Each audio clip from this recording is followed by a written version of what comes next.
Assalamualaikum warahmatullahi wabarakatuh. Sampurasun baraya tepang dangu deui sareng pidangan dongeng Sundanya. Urang ngadongeng dieu, urang neraskeun hanca dongeng anu katuna. Kalayan ngabantun jajar cariyos si Doclo Cupu Sakti Guriang 7. Ieu dongeng teh karangan Mang Nyalira sok tanaos dongeng basajan malah mandar janten hiburan. Atuh kabaraya anu satya manco kan dongeng Mang di mana we ayana mugia. Sadayana aya dina kasehatan lahir si terangan batin dilelancarkeun sagarubinanya tong hilap dirojong ditaroelan tombol sukrebe. Atuh mangoge nganuhunkeun kanu parantos like oge komen. Mangga mitra supados teu nyangkolong ting kana waktos urang sami-sami dangukeun deui kumaha terasna ieu carita. Sok kaparayun sadayana.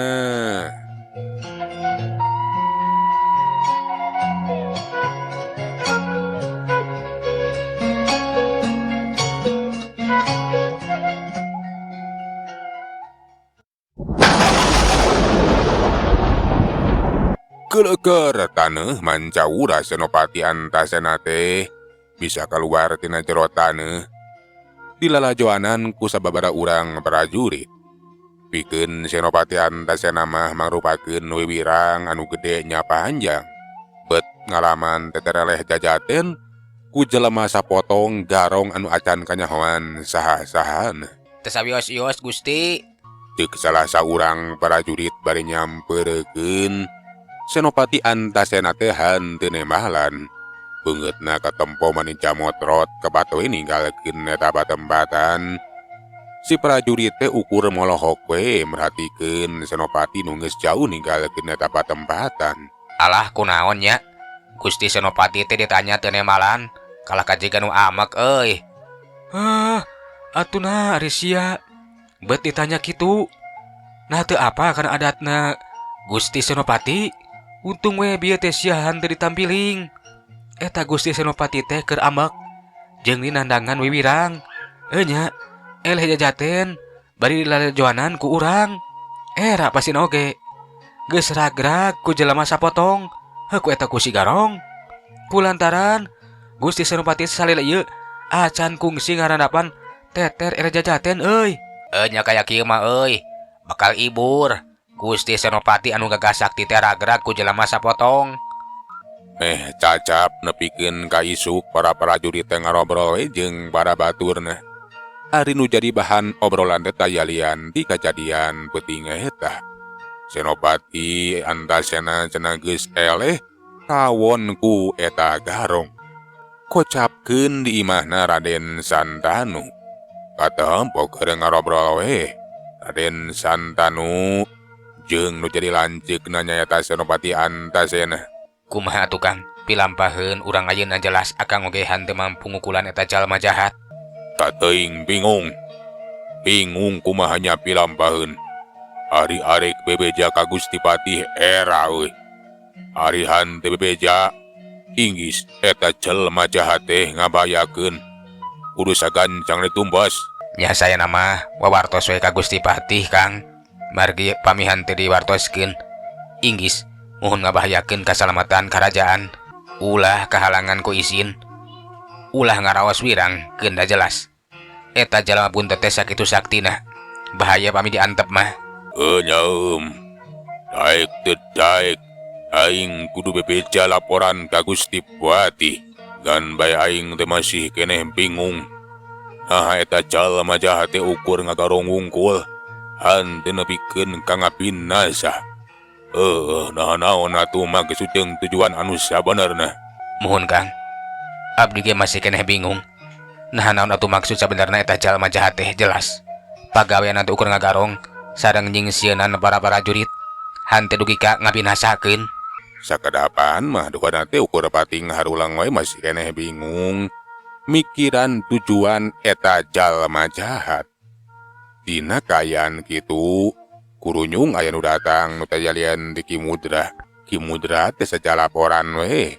Lamun tadi peuting teh geus aya kajadian deui nu kalengitan alias geus aya deui korban anu kagarongan. Nah aya naon mang?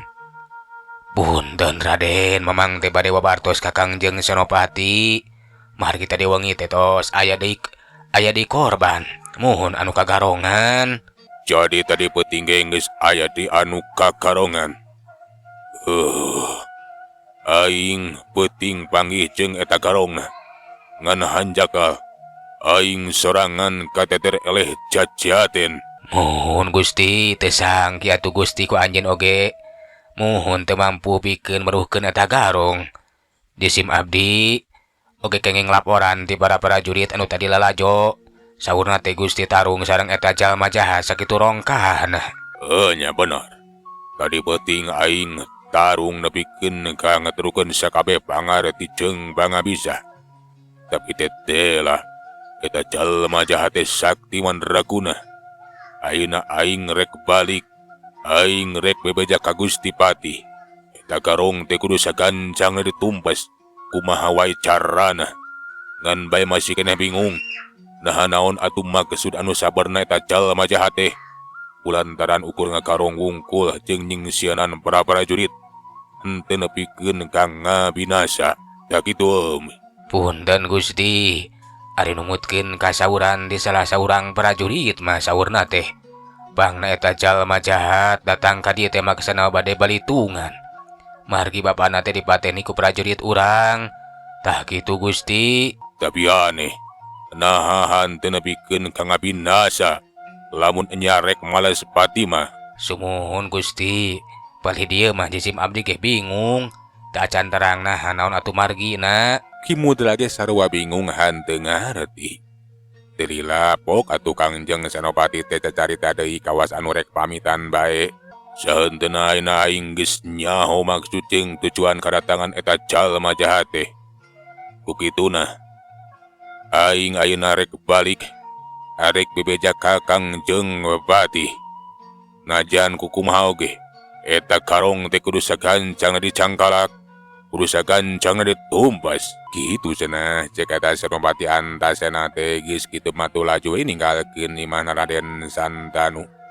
Kebat mulang balik ka Pakuwon.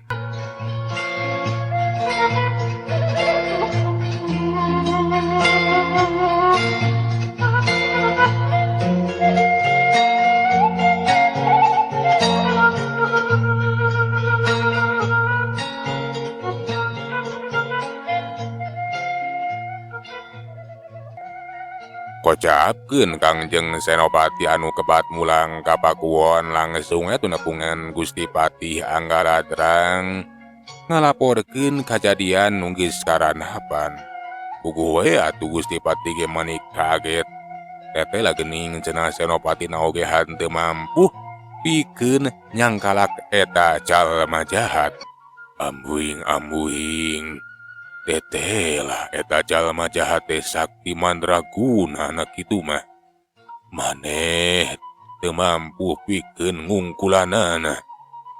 Sumuhun Gusti, sadaya-daya jisim abdi teu mampu kateter lecacaten ku eta jalma anu sakti mandraguna. Namung ayeuna parantos kauninga maksad sareng tujuanna teh nu tayalian teh nyapikeun balitungan. Margi bapana eta jalma jahat teh cenah parantos dipateni ku prajurit urang. Jadi kitu maksud jeung tujuanna teh pangna datang ka puseur dayeuh teh pikeun balitungan. Leres Gusti, namung aneh eta jalma jahat teh henteu dugi ka ngabinasa. Ukur ngagarong sareng nyingsieunan para prajurit wungkul. Di dieu anu ngabingungkeun ka jisim abdi teh. Aneh anak kitu mah nya. Tapi kajahatanana tetep kudu dieureunkeun. Eta jalma jahat teh kudu sagancangna katewa kacangkalak. Ngan bae urang teh teu bisa gagabah lantaran jelas maneh oge henteu mampu pikeun ngungkulanana. Sumuhun Gusti nyanggakeun sadaya-daya Kumaha carana tuh? Margi eta jalma jahat teh tetep kada saenggana dicangkalak, kada saenggana ditumpas. Saupami diandap kentang tos, bakal seueur anu candan korban, bakal seueur pangeusi di puseur daya teh anu kalengitan, anu parantos kapalingan. Bener, eta jalma jahat teh bisa diandapkeun. Kumaha lamun urang ayakeun sayembara bae, sugan jeung sugan we aya jalma nu mampu pikeun nyangkalakna. Newak eta jalma jahat. Nyanggakeun kumaha saena Gusti. Isim abdi satuju. Saupami diayakeun sayembara leres pisan. Lamun kitu mah keun kaula bakal wabartosa ka Gusti Prabu. Nya bade diayakeun sayembara. Tapi nah kinten-kintena Gusti Prabu bakal satuju sawami diayakeun sayembara. Ari cek pangrasa mah bakal satuju. Kulantaran demi keamanan, eta jalma jahat teh kudu sagancangna kacangkalak. Kumaha bae carana? Kitu obrolan Patih Anggaladrang jeung Senopati Antasena teh. Gusti Patih gaduh maksad rek diayakeun sayembara we cenah dina nggoning nyangkalak numpas eta jalma jahat. Atuh singkatna carita, eta Gusti Patih teh laju we unjuk lapor ka Kangjeng Prabu. Basa dibejakeun kitu. Gusti Prabu oge atuh satuju. Nya cenah leuwih hade ge kitu diayakeun sayembara. Ku cara kitu sugan we cenah aya jalma anu mampu pikeun nyangkalak meruhkeun eta jalma jahat. Patih Anggaladrang geus kitu mamarentahkeun ka juru tulis pikeun nyieun salembaran. Nyata nyieun salembaran pikeun disebarkeun ka rahayatna. Lamun karajaan Tarumanagara teh bakal aya ngayakeun sayembara, sing saha anu bisa nyangkalak garong anu salele ieu maceh di puseur daya bakal diganjar ku hadiah anu kawilang gede. Teu hese kangaranan nyieun salembaran. Sabada salamaran geus dicieun atuh laju we disebarkeun. Puguh we kayan teh cadikeun jeung ear ka mana-mana lamun pihak kerajaan teh ngayakeun sayembara. Ngeunaan beja sayembara oge tepi kana ceulina si Doclo. Si Doclo basa ngadenge manehna disayembarakeun. Atuh mani atoh lainna sieun si Doclo mah. Tete lamang Doclo teh nepikeun ka disayembarakeun. Meureunnan urang karajaan teh geus hanteu mampu pikeun meruhkeun nyangkalak Doclo. Alah nya Jang, kumaha tuh? Kiwari Ujang teh disayembarakeun tang tuh. Ujang teh bakal pada ngincer, bakal pada neneangan, tisuklakna tisiklukna pasti. Para jago jeung jawara, jalma-jalma nu boga pangabisa mah pasti bakal meriluan. Tinang tu ieu teh ngabahayakeun pikeun kasalamatan Ujang. Jeung di pergerakan Ujang teh moal leluasa. Keur Doclo mah moal arek sieun najan Doclo disayembarakeun oge. Kudu nyang hareupan loba jalma anu garaga anu sararaktikeun we. Arek dising hareupan. Moal arek mundur sasiku, moal arek ngejat satunjang beas. Jeung Doclo mah moal arek nyumput lah. Keun sina nareangan Doclo. Nya jangan tetep we emang mah riwang. Inggis Ujang teh apes. Kumaha lamun aya jalma nu sanggup pikeun meruhkeun ngalehkeun Ujang. Meureun Ujang teh bakal katewa kacangkalak. Jeung deui naha aman urang cicing di dieu teh. Tirang tu kangaranan loba anu neneangan. Nah, bet hariwang mang. Nya aman atuh da moal aya nu nganyahoankeun. Kapan Doclo teh make topeng mang. Ari keur ngulayaban mah. Kapan di dieu mah Doclo ge teu nemongkeun diri. Teu ngatarakeun maneh. Najan Ujang di dieu hanteu make topeng. Tapi tetep Jang, pangawakan Ujang teh beda jeung anu sejen. Pasti jalma teh bakal curiga, bakal gampang nganyahoankeun lamun Ujang teh anu keur di teteanganana. Oh, jadi mamang teh sieun. Sieun urang teh kapanggih. Terus mamang teh kababawa. Nya teu nanaon ari mamang sieun mah. Jik we baralik ulah cicing di puseur dayeuh. Enya Jang, jika nama mamang bakal mulang we Jang, bakal ninggalkeun ieu patempatan. Lantaran sieun kababawa. Mamang bakal balik dewe ka pademukan mamang ti heula. Pek we ujang teruskeun perjuangan. Ari ujang kekeh teu bisa dihalangan mah. Enya, moal milu balik. Nya hade atuh ari kitu mah. Ari mamang sieun mah bener leuwih hade ge balik we ka itu. Keun lah. Doclo arek cicing di dieu sorangan mang. Pokona mah doclo mah saacan doclo ngarasa puas balitungan ka para prajurit ka urang karajaan. Doclo mah moal waka mulang mang. Kitu obrolan si Doclo jeung si Rabet teh. Si Rabet nangtukeun sikapna leuwih hade ge cenah mulang we ninggalkeun eta wewengkon. Nya eta wewengkon Muara Bakti anu hanteu pati jauh ti puseur dayeuh. Si Rabet sabarakan zaman nalunta ninggalkeun eta patempatan ngajuju ke Pasir Jaya. Sedengkeun ari si Doclo mah keukeuh we manehna teh arek neruskeun perjuangan dina enggoning balitungan ka para prajurit. Bener we sabada diayakeun sayembara mah. Loba para jago jeung jawara anu tarurun gunung. Tisiklukna dararatang ka puseur dayeuh. Kocapkeun di hiji patempatan anu jauh ka itu ka dieu anu kasebut Pasir Mayit. Katempo aya 2 urang jalma anu keur kudu mencatur. Jelas eta 2 urang jalma teh awe lalaki masih keneh ngalora keneh. Pok salah saurang di antarana teh cacarita. Akang ngadenge beja. Lamun di puseur dayeuh teh aya sayembara euy. Nah sayembara naon Kakang? Betara-tara beti ayakeun sayembara sagarupa. Cenah mah sayembara newak garong. Anu salala ieu maceuh di puseur dayeuh.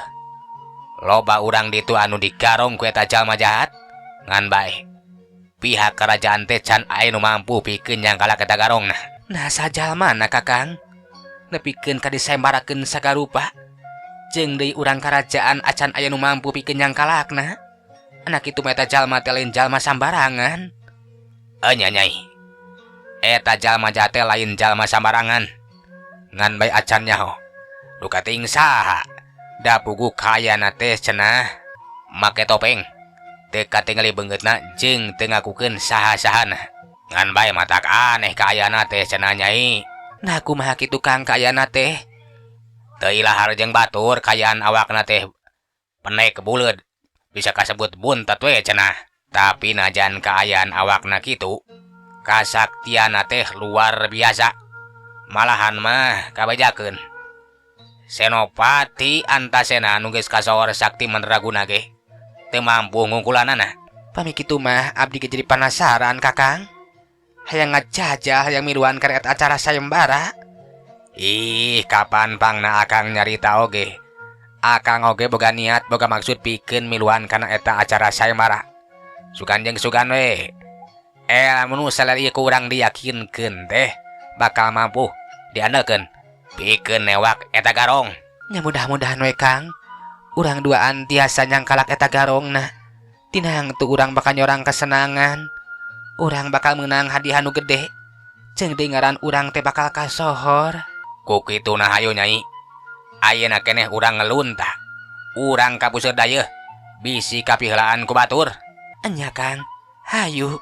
Eta 2 urang jalma awewe lalaki tetajelian ti Radea jeung Kinanti anu geus kasohor disarabut sapasang iblis ti Pasir Mayit.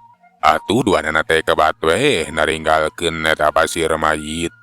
Sajalu mampah ka puseur dayeuh. Kabeneran jarakna teh hanteu pati anggang. Basa tepi ka sisi walungan Citarum. Lajuy atuh neangan tukang rakit. Tuh itu Kang aya rakit. Tapi nakamana tukang rakitna tehnya? Hahaha. Kabeneran. Urang pake we Nyai hayolah. Meungpeung eueuh anu bogana. Corelat duanan teh pating corelat trek napak nuluheureun rakit. Geus kitu mah eta teh rakit teh ngageuleuyeung we. Sedengkeun ari nu boga rakit anu kabeneran mana teh keur hanjat heula. Hanteu nyahoeun lamun rakitna teh geus dipake ku Radea jeung Kinanti. Geleyeung rakite beki bagi ngajauhan basa tepi ka wewengkon Muara Bakti. Eta Kinanti jeung Radea teh laju hararanjat naek ka darat rek ngaliwatan eta jalan nu tembusna teh cenah ka Puseur Dayeuh. Basa duanana keur jongjon lempang bet katarik perhatiana ku lantaran nempo aya jalma aneh. Awakna pendek buleut meuni buntet katempo eta jalma teh keur lempang we arek turun ka balungan. Tuh tinggal ini. Jelema aneh. Ciri-cirina teh luyu pisan jeung garong anu keur disambarakeun. Boha-boha eta garongna. Anya Kang. Boha-boha eta garongna anu keur teangan ku urang teh. Hayu urang sampeurkeun urang tanya. Radea jeung Kinanti teh kuragir we nyampeurkeun ngadeukeutan ka eta jalma. Mutayalian ti si Doclo, puguh ge kapanan si Doclo teh cicing di eta wewengkon Muara Bakti. Radea jeung Kinanti basa geus deukeut ka si Doclo pok atuh tacarita. Kisilah. Nagoan sagedeung euy. Rek ka mana eta teh? Saha maraneh teh euy? Aing mah erek kacai ieu teh. Arek ngising jeung mandi. Dewek si Radea. Taya batur dewek Kinanti. Dewek duaan.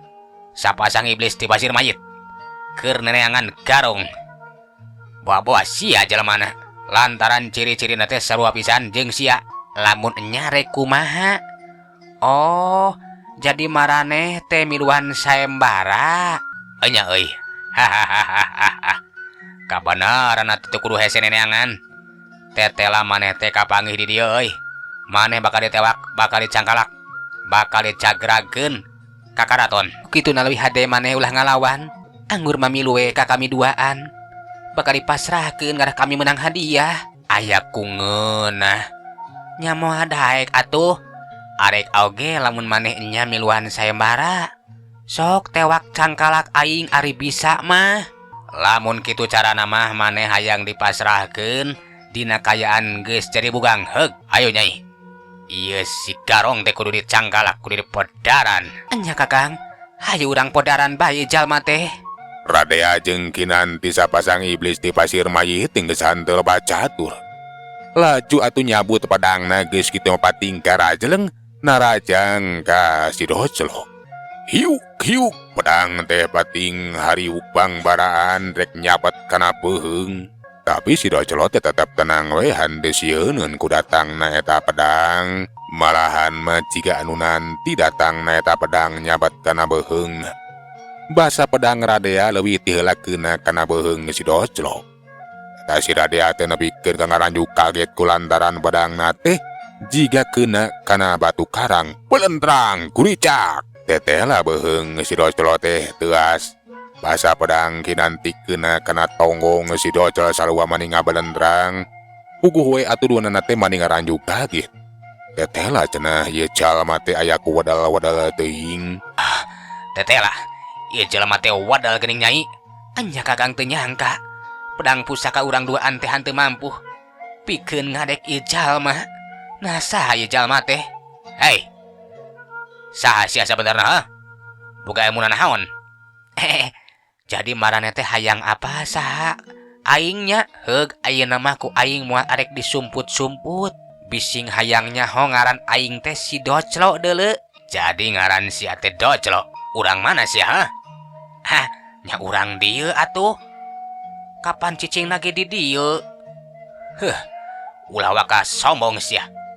Sapeda pedang aing bihan teu mampu nyabet beung sia. Rasakeun di kurang ajar. Heat. Si Radea teh masih keneh penasaran. Laju ngakacereng dijabatkeun pedangna malahan mamuseurekeun tanaga jerona kana eta pedang. Barang pedang keuna deui kana beuheung si Doclo. Pelentrang malahan mah pedang teh nepikeun kapotong. Dina eta kajadian, si Radea teh atuh nepikeun kacolok kaget. Malahan mah Kinanti ge hanteu waniun dina raja. Sarua molohok we merhatikeun ka si Doclo. Kunaon kalah kapating polohok kitu hasok? Gerak kadekeun deui tah pedang maneh teh. Ngarah sarua potong. Cilaka Kakang. Ieu garong teh tetela geuning sakti mandraguna. Pedang urang henteu mampu bikin ngabinasakeunana. Nya Nyi, kayak kieu mah lain lawangan. Hayu, urang ngejat. Jeung di waktuna beak. Eueuh, mitra waktos negering cenah warantos teu nyekapan. Sagala urang tuna jajar carita si Doclo cupu sakti kuriang tujuh dugi ka dieu. Urang teraskeun dina seri anu salajengna. Manganunkeun tina sadaya paratosanana nya. Hapuntenna tina sadaya kakiranganan Mang Unur. Assalamualaikum warahmatullahi wabarakatuh. Cak.